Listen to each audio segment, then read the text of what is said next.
નમસ્કાર. નિર્માણ ન્યૂઝની વિશેષ રજૂઆત ઝરોડ કાર્યક્રમ સાથે હું છું યજ્ઞ ત્રિવેદી. દર્શક મિત્રો, આજે ઝરોડ કાર્યક્રમમાં ચર્ચા વિચારણા કરવાની છે કે જે પ્રમાણે ઈરાન વર્સિસ અમેરિકા અને ઇઝરાયલ અત્યારે તો જોવા મળી રહ્યું છે. યુદ્ધના અત્યારે તો 20 કરતાં પણ વધારે દિવસો વીતી ગયા છે, પરંતુ અત્યારની જે પરિસ્થિતિ જોવા મળી રહી છે ક્યાંક ચિંતાજનક છે, ક્યાંક સવાલ અત્યારે તો ઊભી કરતી હોય તેવું પણ છે. કારણ કે એક બાજુ જ્યારે મિડલ ઇસ્ટની વાત કરવામાં આવે તો તણાવપૂર્ણ માહોલ જોવા મળી રહ્યો છે. ડોનાલ્ડ ટ્રમ્પ કંઈક અલગ સ્ટેટમેન્ટ આપી રહ્યા છે, ઇઝરાયલ કંઈક અલગ કહી રહ્યું છે અને ઈરાન પણ કંઈક અત્યારે તો અલગ કહેતું હોય તેવી પરિસ્થિતિ છે. ત્યારે આ તણાવપૂર્ણ માહોલ શાંત ક્યારે થશે તે સૌથી મોટો એક સવાલ છે. કારણ કે નાટો સહિત ઘણા બધા દેશો એમ કહ્યું છે કે આ જે વોર છે એ માત્ર ને માત્ર ઈરાન, ઇઝરાયલ અને અમેરિકા પૂરતી છે, તેમાં અમે અત્યારે તો કોઈ પણ પ્રકારનો સપોર્ટ નહીં કરીએ, કે જેના કારણે ઘણી બધી જગ્યાએ જ્યારે ક્રૂડની અત્યારે બાબત હોય કે પછી ગેસની બાબત હોય તે અત્યારે પહોંચતો નથી અને જે સ્ટ્રેટ ઓફ હોર્મુઝ અત્યારે બંધ કરવામાં આવી છે અને તેને લઈને પણ ક્યાંક સવાલ છે કે હવે ઓપન ક્યારે કરશે અને ઓપન ક્યાં કરતા નથી. ચલો, અત્યારે ઘણી બધી જગ્યાએ એવું પણ હતું કે ના જે દેશોની સાથે સારા સંબંધો છે તેમને અત્યારે તો ઓપન કરી દેવામાં આવ્યું છે, પરંતુ અમુક જગ્યાએ જે નથી પણ સિચ્યુએશન જોવા મળતી. જ્યારે આજે ડોનાલ્ડ ટ્રમ્પની વાત કરીએ તો ડોનાલ્ડ ટ્રમ્પ દ્વારા જે નિવેદન આપવામાં આવ્યું ને તેમના દ્વારા કહેવામાં આવ્યું કે ઈરાન સાથે 5 દિવસમાં ડીલ હવે શક્ય છે, તેઓ જલ્દીથી સમજૂતી કરવા માગે છે.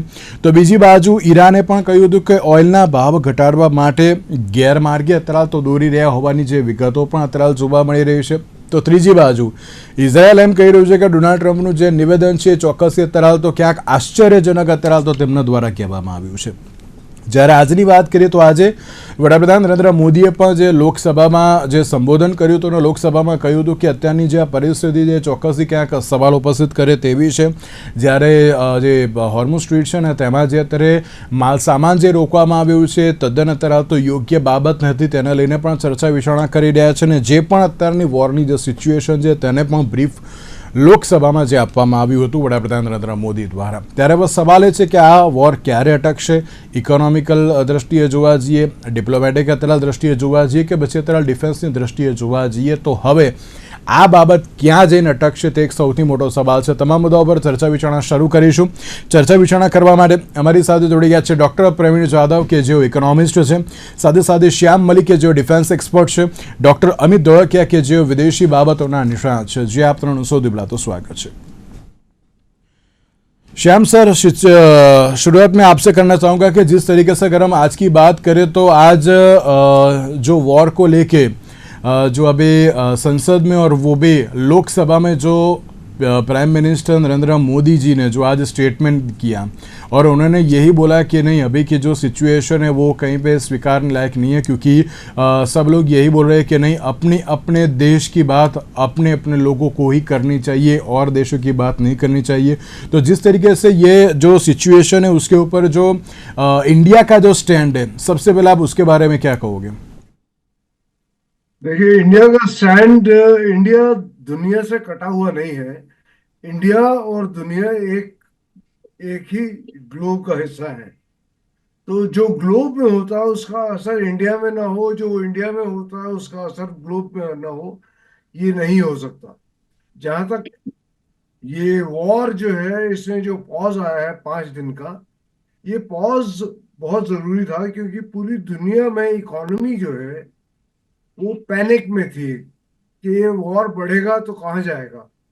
तो उसके लिए ये एक तरह का पॉइंटमेंट है, मलहम है कि थोड़ा सा काम डाउन हो जाए लोगों की. और जो जहां तक इजराइल और यूएस का मकसद था मेन, वो ये था कि ईरान का जो न्यूक्लियर कैपेबिलिटी है उसको जो है डिस्ट्रॉय करना मेन उनकी जो फोकस था वो था. कि बाकी जो चीजें होती रही वो पेरिफेरल थी. ईरान ने अपनी defence, no doubt they have played their game meticulously, and उन्होंने क्या किया कि उन्होंने वॉर को वॉर जोन से हटा के जहां they have attacked where it hurts the most. Middle East की जितनी भी इकोनॉमीज हैं वो ऑयल से मूव करना चाह रही हैं टुवर्ड्स अदर एरियाज जहां से वो अर्न कर सके, जिसमें कि डेटा सेंटर्स हैं, जिसमें कि एआई के लिए जो डेटा सेंटर्स वगैरह सब है। और ईरान ने उन डेटा सेंटर्स वगैरह को अटैक किया है, या उनके कूलिंग टावर्स वगैरह को अटैक किया है। इस वजह से वो सब जो है परेशान हो रहे थे। और अब जो है ये 5 दिन में ये है कि जो लोगों की एंजाइटी थी वो काम डाउन हो जाएगी। उसके बाद अमेरिका और इसराइल को भी टाइम मिलेगा ये सोचने के लिए। लेकिन अभी तक ईरान ने कोई भी सिग्नल ऐसा नहीं दिया है कि ईरान इस डील को सब्सक्राइब कर भी रहा है कि नहीं कर रहा है। तो ये देखने वाली बात है कि आगे क्या होने वाला है। जी। बिल्कुल।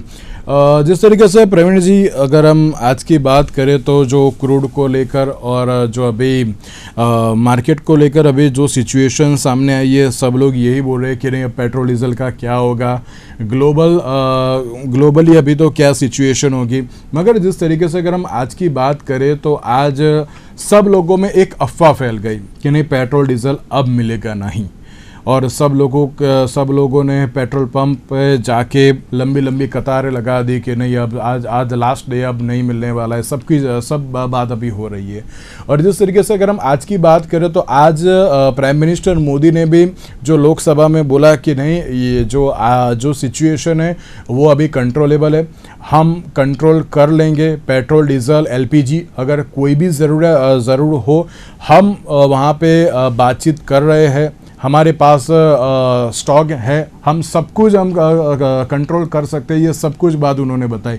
मगर ये जो क्रिटिकल सिचुएशन है और उसमें भी अगर हम भारत की बात करें तो भारत को इकोनॉमिकल अभी कितनी असर होगी, और साथ में अगर हम आगे की बात करें तो सब लोग ये बोल रहे हैं कि नहीं अब पेट्रोल डीजल नहीं मिलेगा तो हम लोग क्या करेंगे, कैसे करेंगे, क्यों करेंगे। तो आपको क्या लगता है कि नहीं बहुत सारी असर होगी भारत को कि नहीं होगी? देखो, अभी जो आज का जो कंडीशन था, जैसे आपने दोपहर में बात की, तो मैं एक्चुअल पेट्रोल पंप पे गया, तो एक्चुअल जो उनसे बात हुई तो मुझे लग रहा है कि एक्चुअल शॉर्टेज नहीं है, बट ये लोकलाइज डिस्क्रप्शन है और एक पैनिक बाइंग के कारण एक क्राइसिस जैसा माहौल हो गया है। तो मेजरली इशू क्या है कि एक दो तीन पेट्रोल पंप बंद होने के वो भी कारण एक था कि अभी एडवांस पेमेंट पे ही पेट्रोल और डीजल मिलेगा। तो जितने भी हमारे ऑयल मार्केटिंग कंपनियां हैं, तो उसके पास उन्हें शॉर्टेज था सप्लाई का, तो उसकी वजह से वो पेट्रोल पंप बंद था। बट लोगों को लगा कि एक इन्हें डिस्कवर का नहीं, अभी because of this war petrol और डीजल नहीं मिलेगा, और उसके वजह से ये एक पैनिक बाइंग हुई है। बट हम जब एक ग्लोबली देखते हैं कि अभी जो वॉर चल रहा है उसका ओवरऑल इम्पैक्ट क्या होगा, तो जो पहली बात है कि क्रूड ऑयल जो प्राइजेस है overall, that is obviously it will be increasing. तो ऑब्वियसली पहले जितने भी हमारे ऑयल मार्केटिंग कंपनी थे वो काफी अच्छा मुनाफा उन्होंने कमाया है, क्योंकि पहले जो 60-70 पर बैरल कॉस्ट, या जो हमारे रशिया से कम दामों में पेट्रोल और डीजल और क्रूड ऑयल मिलता था, तो वो अभी नहीं मिलेगा जो अभी रशिया ने कहा है। तो उसके वजह से ओवरऑल जो प्राइस ऑफ पर बैरल है वो इंक्रीज हुआ है। तो उसका सीधा असर अभी कंज्यूमर पे नहीं पड़ रहा है, क्योंकि जस्ट जो प्रीमियम पेट्रोल है उसमें ही 2 रुपए की बढ़ोतरी हुई, बट बाकी जो है जस्ट उनका जो मुनाफा है वो ऑयल मार्केटिंग कंपनी का बंद हो रहा है। दूसरा एक भी है कि हमारे यहाँ जैसे मैंने बताया कि ट्रेड में इंपोर्ट और एक्सपोर्ट दोनों भी ऑयल होता है, क्योंकि क्रूड ऑयल यहाँ पे आता है, प्रोसेसिंग कोस्टल एरिया में होता है, फिर जाता है। और अभी इवन अमेरिका ने भी कहा है कि इंडिया में जो रिफाइनरीज है उनको ऑयल भेजने के लिए वी आर एग्रीड, तो रशिया से भी हम ऑयल खरीद कर सकते हैं। और ओवरऑल देखा जाए कि जो हमारे अभी इवन जो सप्लाई चेन है उसमें जो डिस्क्रिप्शन है, फिर भी हमारे पास कुछ ऑयल रिजर्व्स रखे हुए हैं, और इवन जो ऑयल मार्केटिंग कंपनी है उनके पास भी रिजर्व्स है। तो इफ दोनों को मिला के हम अप्रोक्सीमेटली देखते हैं तो 60-70 डेज जितना सप्लाई हम ऑयल का कर सकते हैं। तो ये जो आज का कंडीशन है, that is I think it is panic buying, और कुछ नहीं है। दूसरा जो मैं कह रहा हूँ कि बट जो उसकी निगेटिव इम्पैक्ट है हम देख रहे हैं, क्योंकि पहले जो government used to give the subsidies जब ऑयल का प्राइसेस बढ़ जाता था। तो इसी तरह से ऑब्वियसली जब ज्यादा प्राइसेस बढ़ेंगे तो गवर्नमेंट को सब्सिडीज देना पड़ेगा, और उसका सीधा असर जो हमारा फिस्कल डेफिसिट है वो बढ़ेगा। तो गवर्नमेंट का इन अ वे इनकम कम हो जाएगा, टैक्स रेवेन्यू कम हो जाएगा, क्योंकि अभी आप देखते हो कि जैसे गैस की आपूर्ति है, तो बहुत सारी ऐसी इंडस्ट्री है, जैसे सिरेमिक इंडस्ट्री हो गया, उसमें गैस की जरूरत है, या फर्टिलाइजर हो गया, वो सबकी जो प्रोडक्शन कम होगा तो जो एम्प्लॉयड लोग वहां पे थे उनको, तो वो कुछ लोग बाहर निकल, क्योंकि वेरिएबल कॉस्ट इज लेबर होता है, तो लेबर को कहीं ना कहीं या जो unemployment rate with in economy will increase, और उसके वजह से इनकम कम होगा तो टैक्स रेवेन्यू भी गवर्नमेंट का कम हो जाएगा, और दूसरी तरफ पे सब्सिडीज देने के कारण खर्चा बढ़ जाएगा। तो फिस्कल डिफिसिट्स जो है हमारे बढ़ सकते हैं, अनएम्प्लॉयमेंट रेट बढ़ सकता है, और बहुत सारा लाइक ये क्रूड ऑयल के प्राइसेस बढ़ने से inflation rate with in the economy will also increase. तो ये सारे जो इश्यूज हम ये देखने जा रहे हैं, क्योंकि ऑलमोस्ट जो 80% हम इंपोर्ट करते हैं ऑयल, उसमें से half of the is coming from the जो रूट अभी बंद है क्यों। और दो दूसरे एक रीजन में एक एक और बताना चाहता हूँ। अभी वॉर की वजह से बहुत सारे रिफाइनरीज, या जो जैसे हमने देखा था कि कुछ कंट्रीज में, या जहाँ पे ऑयल के रिजर्व्स और ऑयल प्रोडक्शन ज्यादा होता है, बिकॉज उनके वॉर के वजह से बहुत सारे जो ये प्रोडक्शन सेंटर्स है उसमें काफी हानि पहुंची है। तो ओवरऑल प्रोडक्शन जैसे पहले चल रहा था उसको करने के लिए ऑलमोस्ट 1 साल लग सकता है। तो हम देख सकते हैं कि ये वॉर खत्म हो जाएगा, बट तुरंत ही हमें ऑयल या गैस का सप्लाई मिलेगा ऐसा नहीं है, क्योंकि जितने भी इवन ईरान में जो भी ऑयल प्रोडक्शन हो रहा था, बहुत सारे ऑयल प्रोडक्शन सेंटर पे हमला हुआ है, और अभी ऑफिशियली वो बता नहीं रहे, बट यूएस ने बोला कि हम नहीं करेंगे, but already they are doing. और बहुत सारे जो मिडिल ईस्ट कंट्रीज है उनके भी प्रोडक्शन सेंटर जहाँ पे ऑयल और गैस बनता था वो प्रॉब्लमेटिक है, वहाँ पे सिचुएशन अच्छी नहीं है, वहाँ पे कुछ कुछ मशीनर्स में प्रॉब्लम्स आ चुके हैं बिकॉज ऑफ दी अटैक्स। तो उसमें लाइक पूरी तरह से सही होने में मुझे लगता है कि, और आज भी खत्म होता है तो 1 साल तो लगेगा। બિલકુલ બિલકુલ અમિતભાઈ અમિતભાઈ એક સવાલ મારે એ પણ આપને પૂછવો છે કે જ્યારે આપણે ભારતની વાત કરીએ, ભારતની રણનીતિને લઈને તો આપ કહેજો જ, પણ તેની સાથે એક બાજુ ડોનાલ્ડ ટ્રમ્પ દ્વારા એવું સ્ટેટમેન્ટ આપવામાં આવે છે કે ના, અત્યારના સમયમાં અમે ઈરાન સાથે વાત કરી રહ્યા છીએ, પોઝિટિવ વાત થઈ છે, કોઈ વાંધો આવે તેવું નથી. ઈરાન અત્યારે તો ના પાડી રહ્યું છે કે ના, અત્યારે તો કોઈ પણ પ્રકારની ચર્ચાઓ અત્યારે જોવા મળી નથી, ના અમે અત્યારે તો કોઈ ચર્ચા કરવાના પણ છીએ. ત્રીજી બાજુ જોવા જઈએ તો ઇઝરાયલ પણ એમ કહી રહ્યું છે કે ના, અત્યારે ડોનાલ્ડ ટ્રમ્પનું જે સ્ટેટમેન્ટ છે ચોક્કસથી અત્યારે તો ચોંકાવનારું જોવા મળી રહ્યું છે. એટલે હવે એમ લાગે છે કે આ સિચ્યુએશન ક્યાંક, ચલો ક્રિટિકલ તો અત્યારે છે, પણ તેની સાથે ક્યાંક કન્ફ્યુઝન અત્યારે તો ક્રિએટ કરે ને તેવું પણ છે. કારણ કે ઘણા બધા વ્યક્તિઓ અત્યારે એમ કહેતા હોય છે કે ના, આ બાબતમાં હવે કોનું માનવું અને કોનું ન માનવું. અને સાથે એક બાબત મારે એ પણ આપને પૂછવી છે કે એક બાજુ સાઉદી સહિત આરબ દેશો દ્વારા પણ જે કહેવામાં આવ્યું ઈરાનને કે હવેની જે આ સિચ્યુએશન છે તેને હવે રોકવી બહુ જરૂરી છે, કારણ કે હવે એનું પરિણામ ક્યાંક અલગ જ સાબિત થઈ શકે તેવું જોવા મળી રહ્યું છે. તો હવે લાગે છે કે ના, ભારતની રણનીતિ અને બીજી બાજુ જે અત્યારે ક્યાંક કન્ફ્યુઝન ક્રિએટ થયું છે, રોકવું છે ખરી, પણ કોણ રોકે એ અત્યારે સૌથી મોટો સવાલ છે. જી, આપે સાચો શબ્દ વાપર્યો છે. સ્ટ્રેટેજિકલી જોવા જઈએ તો અત્યારે ઘણું કન્ફ્યુઝન ડોનાલ્ડ ટ્રમ્પે જે થોડા કલાકો પહેલા એનાઉન્સમેન્ટ કર્યું છે એને કારણે વિશ્વમાં ફેલાયું છે. પહેલા તો એ કે આ સીઝ ફાયર નથી, એવો કોઈ શબ્દ નથી. એમને એવું જ કહેવું છે કે 5 દિવસ માટે હું હુમલા રોકી રહ્યો છું.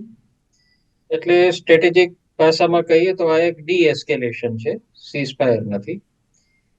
બીજું, ગઈકાલે સાંજે જેમણે જે ધમકી આપી હતી કે જો ઈરાન સ્ટ્રેટ ઓફ હોર્મુઝને ખુલ્લો નહીં કરે તો અમે તમામ પાવર પ્રોજેક્ટ્સ અને પાવર પ્લાન્ટ્સ એમના ડિસ્ટ્રોય કરી દઈશું. આ ધમકી પછી અચાનક જ આ પ્રકારનો ટર્ન અરાઉન્ડ કેમ આવ્યો, એક બીજો પ્રશ્ન ઉભો થાય છે.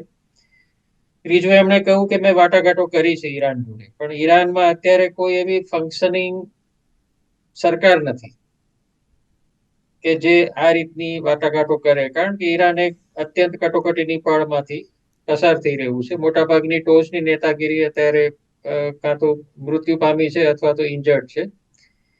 ટ્રમ્પે એવું પણ કહ્યું છે કે મેં એક ટોચના નેતા સાથે વાત કરી છે, એમણે એનું નામ નથી આપ્યું. એટલે આ એક બીજું કન્ફ્યુઝનનું કારણ ઊભું થાય છે. શા માટે આવું કર્યું હશે એ પ્રશ્ન સ્વાભાવિક આપણા સૌના મનમાં હોય. ઓમાન, ટર્કી, ઇજિપ્ત અને પાકિસ્તાન આ 4 દેશો ઈરાન અને ઇઝરાયલ અમેરિકા વચ્ચેનું આ યુદ્ધ ક્યાંક રોકાય એ માટે પડદા પાછળ પ્રયાસ કરી રહ્યા. અને ઓમાન અગાઉ પણ વાટાઘાટોમાં સંકળાયેલું હતું આ વોર શરૂ થઈ એ પહેલા પણ. એટલે સંભવ છે કે કદાચ સીધી વાટાઘાટો નહીં થઈ હોય બંને દેશો વચ્ચે, પરંતુ આ જે મધ્યસ્થી દેશો છે ગલ્ફના, ટર્કી, ઓમાન ખાસ તો, એમણે મધ્યસ્થી થઈને બંને દેશોના નેતાઓ સાથે વાત કરી હોય અને કોઈક રીતે ડીએસ્કેલેશન માટે કોશિશ કરી હોય. ત્રીજું કારણ એ લાગે છે કે આ વોર શરૂ થઈ ત્યારે ટ્રમ્પને કદાચ એવું લાગતું હતું કે થોડા દિવસોમાં જ ઈરાન સાફ થઈ જશે. ઈરાનની પાસે એટલો બધો રેઝિસ્ટન્સનો પાવર નથી કે આટલું લાંબુ સમય એ અમેરિકા અને ઇઝરાયલના આટલા જબરદસ્ત એટેકની સામે ટકી શકે. પરંતુ એવું થયું નથી. લગભગ 3 સપ્તાહ થઈ ગયા અને ઈરાન ખતમ નથી થયું. સાથે સાથે ટ્રમ્પની જે મુરાદ હતી કે ત્યાં રેઝિમ ચેન્જ આવશે, લોકો વિદ્રોહ કરશે, ઈરાનમાં નવી સરકાર બનશે, એવું પણ નથી થયું. અને અમેરિકાનો ખર્ચો વધી રહ્યો છે. અમેરિકા પણ ખર્ચો તો અમેરિકાને પણ થઈ જ રહ્યો છે, કારણ કે આટલા બધા એમ્યુનિશન્સ, મિસાઇલ્સ બધાની પૂર્તિ કરવી. $200 બિલિયન ની ડિમાન્ડ લઈને કોંગ્રેસ પાસે જઈ રહ્યા છે કે મને $200 બિલિયન આપો, કારણ કે આ યુદ્ધમાં ઘણા બધા એમ્યુનિશન્સને આપણે ફરી પાછા રિપ્લેનિશ કરવા પડશે. એટલે આર્થિક નુકસાન તો હતું જ, અને સાથે સાથે જે સ્ટ્રેટ ઓફ હોર્મુઝને કારણે વૈશ્વિક કટોકટી સર્જાઈ હતી, આર્થિક કટોકટી, ક્રૂડ ઓઇલના ભાવને કારણે ફાઇનાન્શિયલ માર્કેટ્સ બધી કોલેપ્સ થઈ ગઈ હતી. એટલે કદાચ આ બધામાંથી એક ટૂંકા ગાળાનું એક બ્રીધર એમણે મેળવ્યું છે. ઈરાન એગ્રીએબલ નથી આ બાબત માટે. એને ચોખ્ખું કહ્યું છે કે અમે નથી કોઈ વાટાઘાટો કરી કે નથી અમે એવી કોઈ સંમતિ આપી કે આ કોઈ સીઝફાયર થાય. ઇઝરાયલ પણ એવી કોઈ કન્ફર્મેશન આપતું નથી. એટલે મને લાગે સૌએ હજી તો વેઇટ એન્ડ વોચ કરવું જોઈએ, કારણ કે ટ્રમ્પ આ પ્રકારના મનગઢંત વિધાનો માટે જાણીતા છે અને આવતીકાલે શું થશે કોઈને ખબર નથી. પરંતુ એકંદરે એને આવકાર્ય ઘટના હું કરું છું, કારણ કે કોઈ પણ યુદ્ધમાં થોડો વિરામ આવે, ડીએસ્કેલેશન થાય, એ આવકાર્ય ઘટના જ છે. ભારત માટે પણ આવકાર્ય છે, વિશ્વના અર્થતંત્ર માટે પણ આવકાર્ય છે. અને આપણે એવી ઈચ્છા રાખીએ કે બંને દેશો આમને સામને બેસીને ક્યાંક એમના વિવાદનો ઉકેલ લાવે. જે ટ્રમ્પે પણ કહ્યું છે કે અમે ટોટલ અને ફાઇનલ રિઝોલ્યુશન તરફ આવવા માંગીએ છીએ. હવે એની રૂપરેખા આપણને ખ્યાલ નથી, એ રૂપરેખા એમના મનમાં શું હશે. Let S C. बिल्कुल मलिक सर, आपको भी मैं यही सवाल करना चाहूँगा, क्योंकि यहाँ पे बहुत ही कन्फ्यूजन क्रिएट हुआ है. यहाँ पे वॉर रोकना चाहते हैं, मगर कौन रोके, पहल कौन करेगा, ये एक सबसे बड़ा सवाल है. यूएस करना चाहता है मगर हो नहीं रहा है. ईरान यही बोल रहा है कि नहीं, हमने कोई भी बातचीत नहीं की है. ये बहुत ही कन्फ्यूजन यहाँ पे क्रिएट हुआ है. क्या कहोगे आप भी उसके बारे में? देखिए, वॉर कौन रोकना चाहता है? वॉर यूएस भी नहीं रोकना चाहता है, ईरान भी नहीं रोकना चाहता है. It's very interesting. वॉर रोकना चाहता है टर्की, वॉर रोकना चाहता है पाकिस्तान, वॉर रोकना चाहता है मिडल ईस्ट में अल्टेयू. ये 3 कंट्रीज हैं जो वॉर रोकना चाहते हैं. रीजन ये है, टर्की मेंबर है नाटो का. नाटो का मेंबर होने की वजह से टर्की जो है वो पार्टिसिपेट नहीं कर सकता in favour of Iran. Pakistan ये जानता है कि ईरान के बाद अगर किसी के न्यूक्लियर फैसिलिटी का नंबर आने वाला है, वो पाकिस्तान का नंबर है, इसलिए पाकिस्तान का इंटरेस्ट है उसमें. और इजिप्ट, हाँ sorry, Egypt, Pakistan and Turkey, ये 3 कंट्रीज हैं जो ये बैकडोर जो प्लेइंग कर रहे हैं, ये कंट्रीज कर रहे हैं. सो एनीवे, वर्ल्ड के आप उसमें देखेंगे पर्सपेक्टिव से, तो चाहे ये 3 कंट्रीज हो या 30 हो, वर्ल्ड के पर्सपेक्टिव से एक ये ब्रीदर जो है ये अच्छा है। इस ब्रीदर से ये होगा कि जो आम पब्लिक है, जो इम्पैक्टेड नहीं भी है, वो आम पब्लिक, उनके जो है एंजाइटी थोड़ी सी काम डाउन हो जाएगी। They will calm down and ठीक है, they will begin to accept things as they are. जी अभी क्या हो रहा है, अभी वो जो पैनिक है, एंजाइटी है, जो फेदर्स रफल हुए हैं लोगों के, वो सब जो है वो काम डाउन हो जाएंगे इन अगले 5 दिनों में प्रोबेबली। मुझे नहीं लगता कि ये होगा, लेकिन ओके, अगर ये 5 दिन सक्सेसफुल हो जाते हैं, पीसफुल 5 दिन निकल जाते हैं, तो ये एंजाइटी बहुत कम हो जाएगी। वी शुड गिव दिस, ये 5 दिन जो आगे आने वाले हैं, इनको अगले 24 घंटे तक आप ऑब्जर्व करिए। अगले 24 घंटे में अगर ये थोड़ा सा अटैक्स बंद हो जाते हैं, तो ये समझ लीजिएगा ये 5 दिन और 5 दिन के आगे भी चल सकता है। जी लेकिन अगर ये अगले 24 घंटे में बंद नहीं होते हैं, तो ये बंद नहीं होगा। You can take it down in writing. जी okay Praveen ji, supply chain में अभी भी रुकावट देखने को मिल रही है, और जब सप्लाई चेन रुकती है तो मेनली अभी अगर हम भारत की बात करें तो भारत में कौन कौन से सेक्टर प्रभावित हो सकते हैं?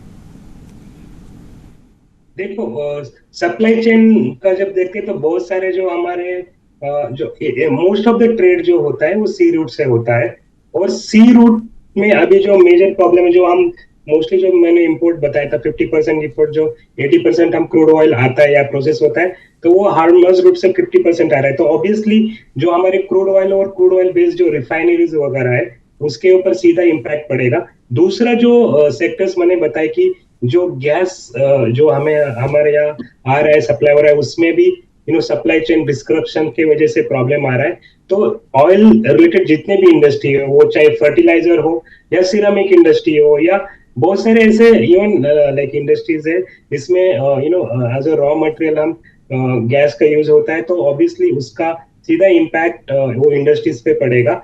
अभी आप देख रहे हो कि इवन जो कंज्यूमर रिलेटेड जितने भी इंडस्ट्रीज है उसके ऊपर भी इम्पैक्ट पड़ेगा। और आपने देखा होगा कि इवन इन स्टॉक मार्केट या हम इकोनॉमिक पर्सपेक्टिव से देखते हैं तो नॉर्मली ऐसा कहा जाता है कि जब हम stock market is in down turn, gold and silver की प्राइस बढ़ जाएगी। बट आप आज आपने देखा होगा कि गोल्ड और सिल्वर की प्राइसेस में भी काफी डाउन टर्न आ चुका था, जो नॉर्मली हम नहीं होता है। बट आपने देखा होगा कि जो डॉलर और इंडियन रूपी का जो एक्सचेंज रेट है, इट वेंट अप टू 92.7। तो सबसे जो हाईएस्ट है इन वेरी फ्यू डेज हमने देखा होगा, तो 5% का जो इंक्रीमेंट हुआ है। तो उसके वजह से जो इंपोर्ट बिल है हमारे काफी एक्सपेंसिव हो सकते हैं। तो जितने भी इंडस्ट्री रॉ मटेरियल के लिए निर्भर है, जो आउटसाइड सेट है, जैसे हमने देखा होगा कि पावर प्लांट पे मोस्टली जो हम पावर जनरेशन करते हैं वो कोल से कर रहे हैं, और कोल जो इंपोर्ट है अभी because of this if you are paying in dollar, तो वो एक्सपेंसिव हो जाएगा। तो ऐसे बहुत सारे रॉ मटेरियल इंडिया के बाहर से आता है, और तो जितने भी इंडस्ट्री रॉ मटेरियल के ऊपर बाहर के देशों के ऊपर निर्भर है because of this dollar rupees exchange rate, उनके ऊपर भी काफी निगेटिव परिणाम लाइक हम देख सकते हैं उनके ऊपर होगा। અમિતભાઈ, એક છેલ્લો સવાલ. ભારતની રણનીતિને આપ કહી રહ્યા તો જો કારણ કે આજે વડાપ્રધાને કહ્યું કે હોર્મુઝ સ્ટ્રેટ બંધ કરવાનું એ સ્વીકાર્ય નથી, પરંતુ અત્યારે હાલ તો એમ એક થઈને અત્યારે હાલ તો જે લડવાની પણ બાબત છે તેમના દ્વારા કહેવામાં આવ્યું છે. બીજી બાજુ નાટોએ પણ અત્યારે હાલ તો જે અમેરિકાને સપોર્ટ આપ્યો નથી, અને બીજી બાજુ બ્રિક્સના પ્રેસિડેન્ટ હજુ પણ ઇન્ડિયા જ અત્યારે હાલ તો જોવા મળી રહ્યું છે. તો શું ઇન્ડિયા દ્વારા પણ કોઈ પહેલ કરવામાં આવે તો ક્યાંક મીડિયેટર અત્યારે તો પોઝિટિવલી મીડિયેટર બની શકે ખરી? ખૂબ ઓનેસ્ટલી કહું તો અત્યારે ભારત પાસે એવી કોઈ જગ્યા નથી કે મીડિયેશન કરી શકે, કારણ કે ઈરાનમાં જે અગાઉની સરકાર હતી એની સાથે તો આપણે હવે છેડો પાડી જ નાખ્યો છે. જે રીતે આપણે ખુલ્લી રીતે ઇઝરાયલનો સપોર્ટ આપ્યો ઈરાન પરના એટેકને પણ આપણે કોઈ જ રીતે વખોડ્યું નથી. તો સ્વાભાવિક છે કે એ મધ્યસ્થી એ જ કરી શકે જે બંને પક્ષની માટે એક તટસ્થતાથી એનો વિશ્વાસ રાખતું હોય. અત્યારે ભારતની રણનીતિ એ છે કે આપણે તટસ્થ નથી રહેવું, પરંતુ ઇઝરાયલ અને અમેરિકાની સાથે રહેવું છે ગમે તે પરિસ્થિતિમાં. એને કારણે કદાચ ઈરાનમાં આપણે પાસે અત્યારે એ પ્રકારની કોઈ મધ્યસ્થીની સંભાવના નથી. ઈરાનમાં કોઈ એવી ફંક્શનિંગ ગવર્મેન્ટ પણ નથી અત્યારે કે જેની સાથે આપણે વાટાઘાટો કરી શકીએ. એટલે ફ્રેન્કલી સ્પીકિંગ આપણા માટે અત્યારે તો વેઇટ અને વોચની સ્થિતિ છે ને આપણે આપણા આર્થિક હિતોને સંભાળીએ એ આપણી પ્રાયોરિટી છે, નહીં કે આપણે ગલ્ફમાં જઈ અને કોઈ મધ્યસ્થી બનવાની આપણે કોશિશ કરીએ. અને મને નથી લાગતું કે સરકાર અત્યારે એ દિશામાં વિચારી પણ રહી. એટલે ભારતના આર્થિક હિતોને જાળવવા અને જે પ્રધાનમંત્રીએ જે વાત કરી એ જ મને લાગે આપણા માટે પ્રાયોરિટી છે. થોડા દિવસો પછી પરિસ્થિતિ ક્લિયર થશે. જો ફરી પાછી કોઈક નવી સરકાર આવે ઈરાનમાં ને આપણે જૂના સંબંધો રિવાઈવ કરવાની કોશિશ કરીએ તો વાત આખી જુદી બની શકે. પરંતુ અત્યારે તો એવી કોઈ સંભાવના કે જગ્યા છે નહીં ભારત માટે. બિલકુલ. અને એક બાજુ એમ પણ કહી શકાય ખરી કે ના અત્યારે હાલ તો શક્યતાઓ ઓછી છે, પણ હવે કેવા પ્રકારની સિચ્યુએશન થાય તેના લઈને તો એક સવાલ જ છે. પણ અમિતભાઈ, લાગે છે ખરી કે હવે આ બહુ વધારે પડતું નહીં ચાલે તેમ? નહીં, ઓબ્વિયસલી, કારણ કે ઈરાનની લશ્કરી તાકાત ખતમ થઈ ગઈ છે. ઈરાન માટે અત્યારે સર્વાઈવલની આખી ગેમ છે કે એમને ખબર જ છે કે અમે જીતવાના નથી, પરંતુ જતા પહેલા જેટલું બને એટલું નુકસાન કરવું છે સામેના પક્ષનું. એટલે એને જે ધમકી આપી કે અમે અમેરિકાના જે મિલિટરી થાણા અને જે પાવર પ્લાન્ટ વીજળી આપે છે એને પણ અમે ખતમ કરી નાખશું. એટલે માણસ મરતા પહેલા ડૂબતો માણસ છે એ બીજા બધાને ખતમ કરીને જાય. એ સ્થિતિમાં ઈરાનને ટ્રમ્પે લાવી દીધું છે. અને હવે ટ્રમ્પને રિયલાઇઝ થયું છે કે આટલું બધું કરવાથી તો મને જ નુકસાન થશે, કારણ કે મરતા પહેલા ઈરાન ગમે તે કરી શકે એમ છે. અને બીજા મિડલ ઇસ્ટના દેશોને પણ લાગે છે કે આ વસ્તુ એવોઇડ થવી જોઈએ. એટલે આ રિયલાઇઝેશન આવ્યું છે હવે કે ઈરાનને એટલું બધું આપણે ખૂણામાં નથી મૂકી દેવું જોઈએ કે જેથી કરીને એ મરતા પહેલા મોટું નુકસાન કરે. પણ ઈરાન લાંબો સમય ટકશે નહીં એટલું સ્વાભાવિક છે, કારણ કે લશ્કરી રીતે ખતમ થઈ ગયું છે. બિલકુલ. શ્યામજી અને પ્રવીણજી, આપ ત્રણનો આભાર અમારી સાથે આ ચર્ચા વિચારણામાં જોડાવા માટે. Thank you so much. તો દર્શક મિત્રો, હવે સવાલ એ જ છે કે વોર સ્ટોપ કરવું છે, પણ કોણ કરશે, કેવી રીતે કરશે અને ક્યાં કરશે તેને લઈને હજુ પણ સવાલ યથાવત છે. અને તેની સાથે હવે આગામી સમયમાં કઈ રીતની વાટાઘાટો થાય છે તે તો હવે જોવાનું છે. અને સાથે ભારતના તરફ તો કઈ રીતની અસર પહોંચે છે તે પણ આવનારો સમય બતાવશે. આજના વિશેષ કાર્યક્રમ મને આપશે. નમસ્કાર.